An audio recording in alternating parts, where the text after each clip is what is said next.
नमस्कार, स्वागत है आप सभी का। मैं हूं आपके साथ सपना। एक तरफ सीएम योगी आदित्यनाथ ने देश विरोधी ताकतों को आक्रांता बताते हुए साफ तौर पर कहा कि विदेशी आक्रांताओं का महिमा मंडन कतई बर्दाश्त नहीं होगा। वहीं बीजेपी अल्पसंख्यक मोर्चा के राष्ट्रीय अध्यक्ष जमाल सिद्दीकी ने बहराइच में सैयद सालार मसूद गाजी की दरगाह पर चादर चढ़ाकर महिमा मंडन किया। जमाल सिद्दीकी गाजी की दरगाह पर पहुंचे और चादर चढ़ाई और जियारत भी किया। मदरसों पर हो रही कार्रवाई पर जमाल सिद्दीकी ने कहा कि कार्रवाई सिर्फ उन मदरसों के खिलाफ की जा रही है जो चंदा लेकर मदरसे चला रहे हैं, जहां बच्चों का भविष्य खराब हो रहा है, उन्हीं पर कार्रवाई की जा रही है। जमाल सिद्दीकी ने खुद को श्री राम का वंशज बताते हुए कहा कि धरती पर पहले सनातन था, इसके बाद इस्लाम आया, इसके बाद इसका मतलब हम सभी सनातनी के बाद इस्लाम धर्म अपनाए हैं। उन्होंने ये भी कहा कि पहले सनातन था, पहले हिंदू धर्म था, तो इस्लाम बाद में अपनाया गया, इससे सभी श्री राम के वंशज हुए।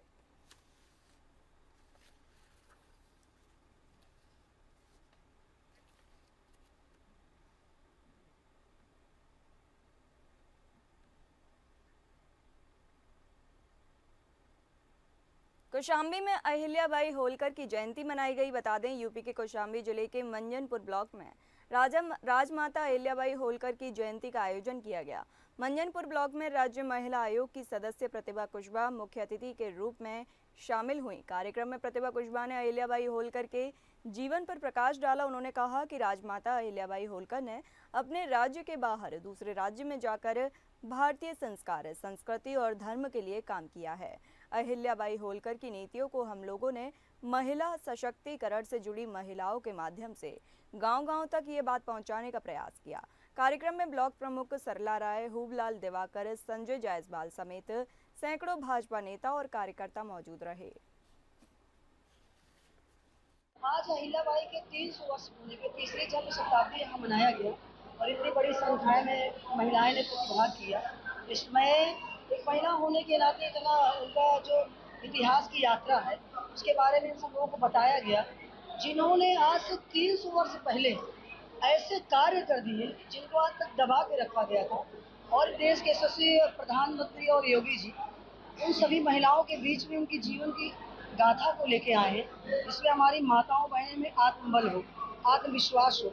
और उन्होंने शिक्षा के क्षेत्र में, स्वास्थ्य के क्षेत्र में, यहाँ तक कि अपने वो जो राजतंत्र जो उनका था, उन्होंने जो महिला सैनिक अपने तैयार कर लिया था, बहुत ही सुंदर कार्य। अनेकों अनेकों नहीं, 12,000 मंदिर जो औरंगजेब ने बहुत मंदिरों को ध्वस्त कराया था, उन्होंने उनका निर्माण कराया।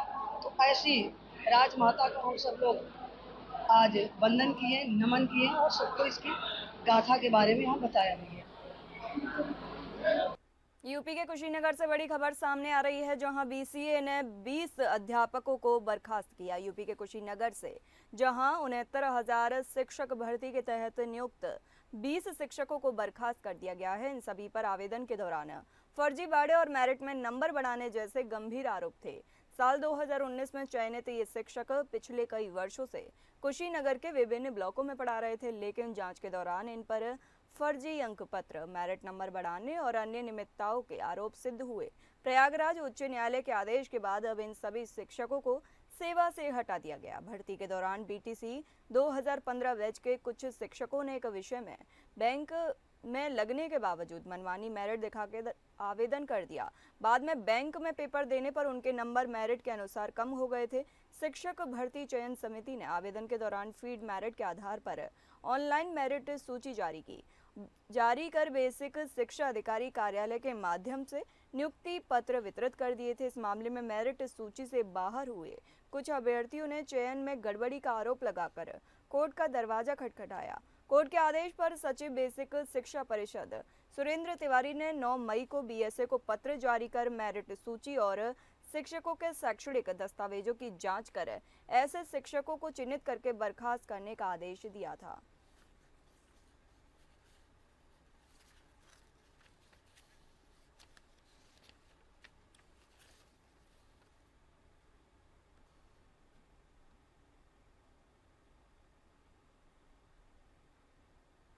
अलीगढ़ से एक गंभीर मामला सामने आया है। बताते चलें कि एक छात्रा ने कॉलेज के ही एक प्रोफेसर पर आपत्तिजनक मैसेज और वीडियो भेजने का आरोप लगाया है। छात्रा की शिकायत पर पुलिस ने मामला संज्ञान में लेते हुए जांच शुरू कर दी है। एसपी सिटी मृगांक शेखर पाठक ने मीडिया को बताया कि छात्रा की तहरीर प्राप्त होते ही इस मामले को कॉलेज प्रशासन के संज्ञान में लाया गया। कॉलेज प्रशासन ने इस प्रकरण पर एक आंतरिक जांच समिति गठित कर दी जो अपने स्तर पर जांच कर रही है। इसी के साथ साथ पुलिस द्वारा भी मामले की गंभीरता से जांच की जा रही है।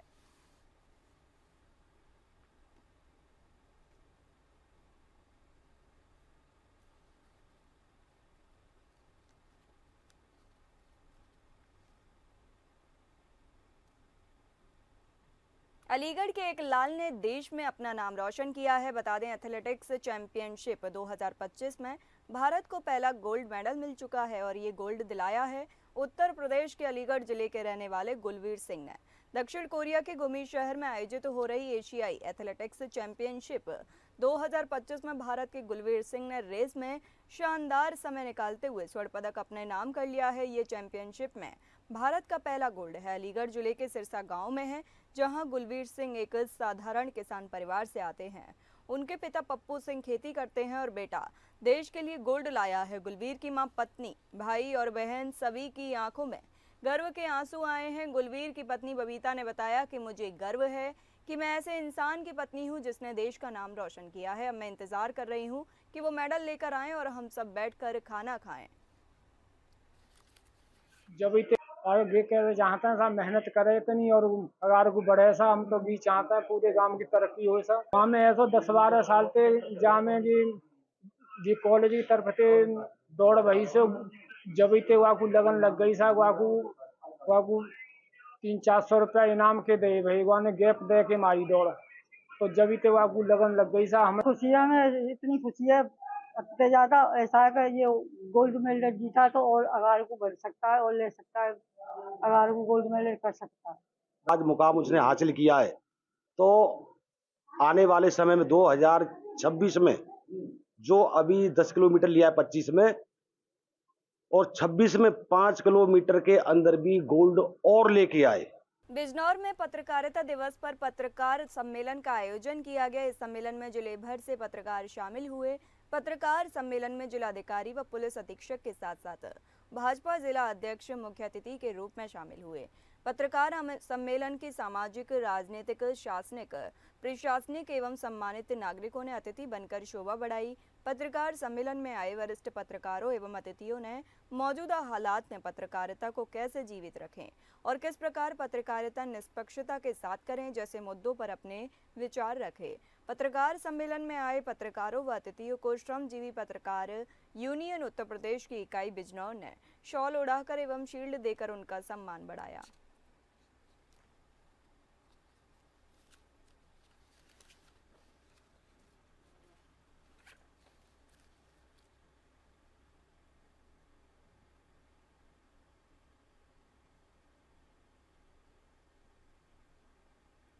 फर्रुखाबाद में गर्मी बढ़ने के साथ ही बर्फीली महंगाई की भी आहट सुनाई देने लगी है। थाना कादरी गेट क्षेत्र में मिशन अस्पताल के पास लगे वॉडी लॉल आइसक्रीम के ठेलों पर जब बाप माप विभाग की टीम पहुंची तो एक चौंकाने वाला सच सामने आया। बाट माप विभाग की वरिष्ठ निरीक्षक मीनू तिवारी ने कई दिनों से मिल रही शिकायतों की जांच की और पाया कि वॉडी लाल ब्रांड की आइसक्रीम बेचने वाले हॉकर एमआरपी को स्क्रैच कर तय कीमत से ज्यादा पैसा वसूल रहे हैं, यानी 20 रुपए की आइसक्रीम 30 से 35 रुपए में बेच रहे हैं, वो भी ग्राहकों को बताए बिना।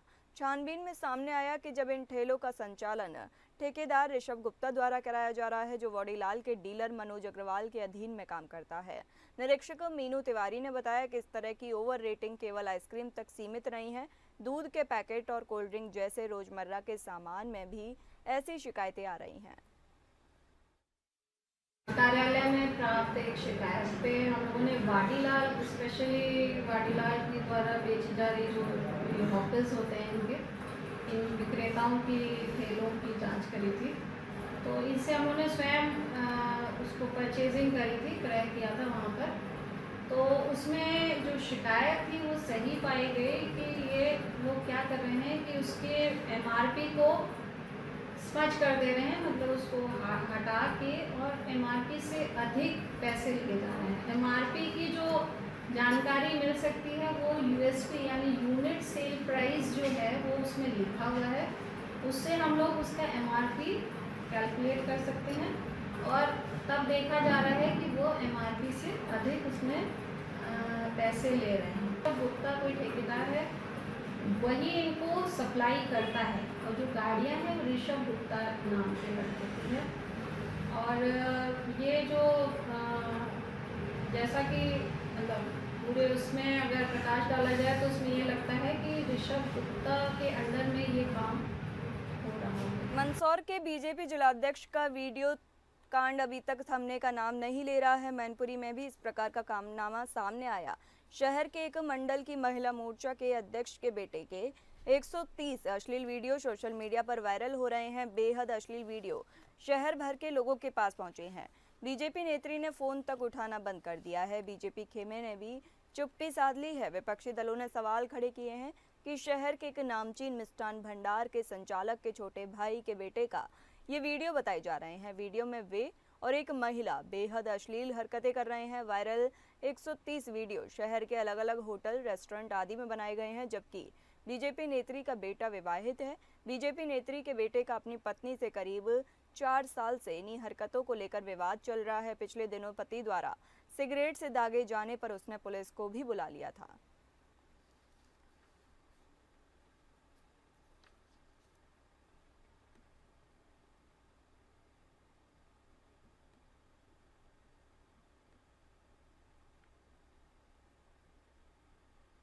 उत्तर प्रदेश के जौनपुर में जिला अस्पताल में डॉक्टर्स और स्टाफ तक सुरक्षित नहीं है। दरअसल जिला अस्पताल में शुक्रवार की शाम करीब 9 बजे 1 दर्जन से अधिक की संख्या में अर्धनग्न अवस्था में पहुंचे किन्नरों ने तांडव मचाया।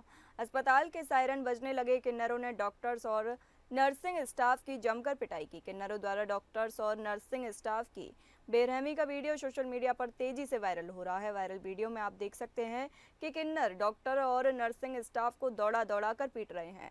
हैरान करने वाली बात यह है कि पुलिसकर्मियों की मौजूदगी में इमरजेंसी वार्ड में ये घटना हुई है। फिलहाल पीड़ित डॉक्टर्स और नर्सिंग स्टाफ की शिकायत के बाद पुलिस कार्रवाई में जुट गई है।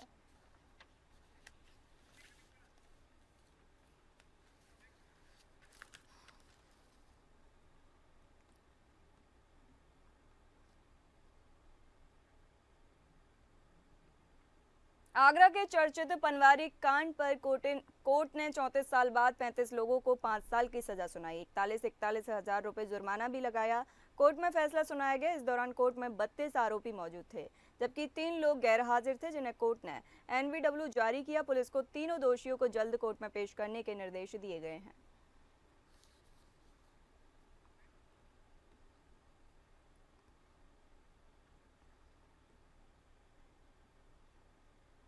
कुशीनगर में एक दुकान में भीषण आग लग गई। बताते चले कुशीनगर के तुर्कपट्टी में भीषण आग लगने से अफरा तफरी मच गई। तुर्कपट्टी थाने से 200 मीटर दूर स्थित आर के कॉम्प्लेक्स में आग लगने से हड़कंप मच गया। कॉम्प्लेक्स के एक रेडीमेड कपड़ों की दुकान में भीषण आग लग गई। आग लगने का कारण शॉर्ट सर्किट बताया जा रहा है।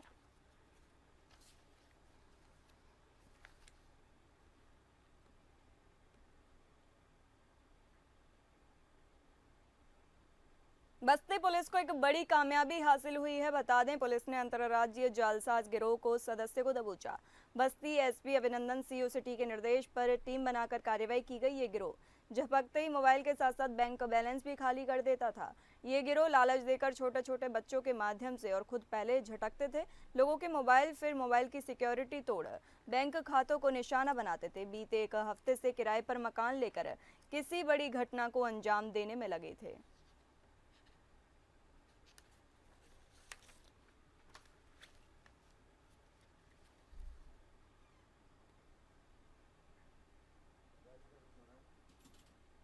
बलरामपुर पुलिस को एक बड़ी कामयाबी हासिल हुई। बता दें, पुलिस ने कार्रवाई करते हुए दयाली डीह गोलीकांड का खुलासा किया। दयाली डीह गोलीकांड बुधवार को हुआ था। राजन वर्मा को गोली मारकर घायल करने वाले युवक को पुलिस ने 12 घंटे के अंदर गिरफ्तार कर लिया है। आरोपी को नाम अनुपम यादव बताया जा रहा है। अनुपम को कुछ दिनों पहले क्रिकेट मैच के दौरान राजन से विवाद हो गया, जिसके चलते अनुपम ने बदला लेने के लिए राजन पर गोली दाग दी। आरोपी के पास से पिस्टल, 2 जिंदा कारतूस बरामद किए गए हैं।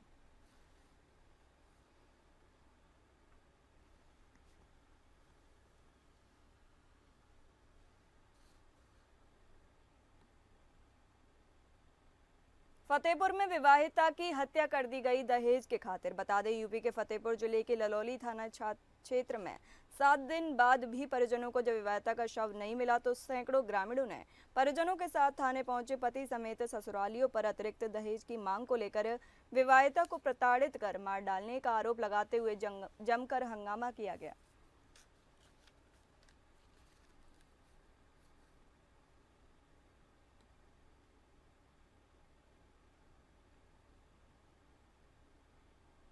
यूपी के फतेहपुर के गाजीपुर सीएचसी में प्रसव के लिए भर्ती गर्भवती की मौत हो गई। परिजनों ने सीएचसी के डॉक्टर व कर्मियों पर लापरवाही से इलाज करने का आरोप लगाया है। नर्स प्रसव में कुछ समय होने की बात कहकर मोबाइल देखने में व्यस्त हो गई। कमलेश की पत्नी भावना का प्रसव होना था। प्रसव पीड़ा पर जब परिजन उसे सीएचसी लेकर पहुंचे तो पति ने बताया कि सीएचसी के कर्मचारियों ने पत्नी को भर्ती किया और भर्ती करने के बाद इलाज नहीं किया, जिसकी वजह से पत्नी की हालत बिगड़ती चली गई और उसकी मौत हो गई।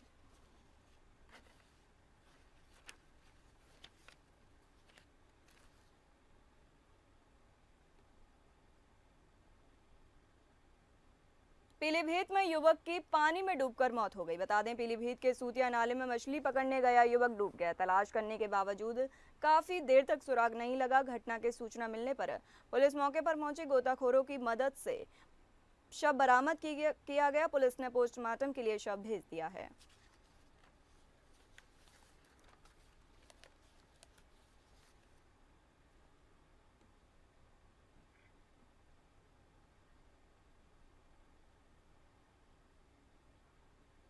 हमीरपुर में अज्ञात वृद्ध का शव मिलने से हड़कंप मच गया। बता दें, स्थानीय लोगों ने अज्ञात शव पड़ा होने की जानकारी पुलिस को दी।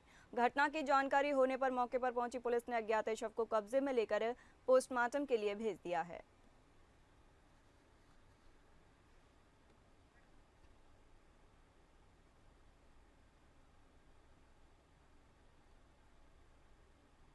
बदायूं में 4 हमलावरों ने एक युवक को गोली मार दी। बता दें, बदायूं में मुरादाबाद फर्रुखाबाद हाईवे किनारे कार सवार 4 हमलावरों ने खेत पर काम कर रहे युवक को गोली मार दी। युवकों से शुरुआत में मारपीट की और फिर फायरिंग की गई। युवक पर तमंचा दिखाते हुए फायरिंग की गई, जिसके बाद युवक के हाथ में गोली लग गई।